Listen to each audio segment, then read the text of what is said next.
అందరికీ నమస్కారం అండి. శ్రీమణిలో స్వాగతం సుస్వాగతం. ఈరోజు క్యారెట్ జ్యూస్ చేయడానికి చూపిస్తున్నానండి. కావాల్సిన పదార్థాలు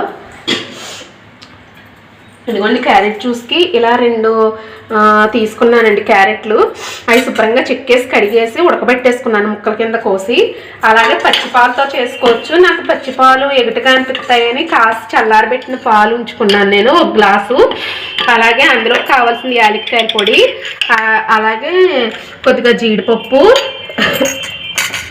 పంచదార, అలాగే బూస్ట్ కానీ హార్లిక్స్ కానీ ఒక 5 రూపాయల ప్యాకెట్ ఉంటే అది. ఇది 2 గ్లాసులకు సరిపడా తయారు చేస్తున్నానండి.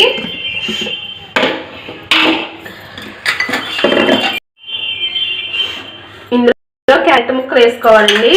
అలాగే జీడిపప్పు కొంచెం 1 గుప్పుడు, అలాగే 5 రూపీస్ ప్యాకెట్ బూస్ట్ కానీ హార్లిక్స్ వేసుకోండి. తర్వాత పంచదార ఒక 4 స్పూన్లు పంచదార వేసుకోండి.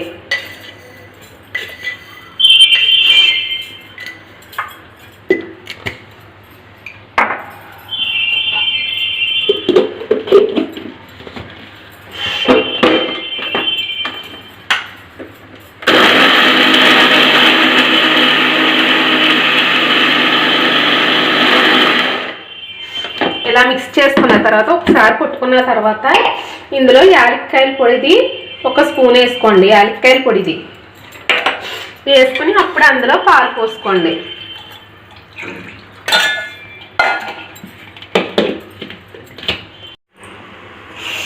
ఇదిగోండి, క్యారెట్ జ్యూస్ రెడీ అయింది.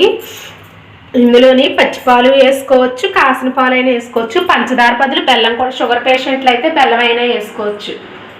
ప్లీజ్ సబ్స్క్రైబ్ చేయండి, షేర్ చేయండి, లైక్ చేయండి. మా వీడియో చూస్తున్న వారందరికీ ధన్యవాదాలు.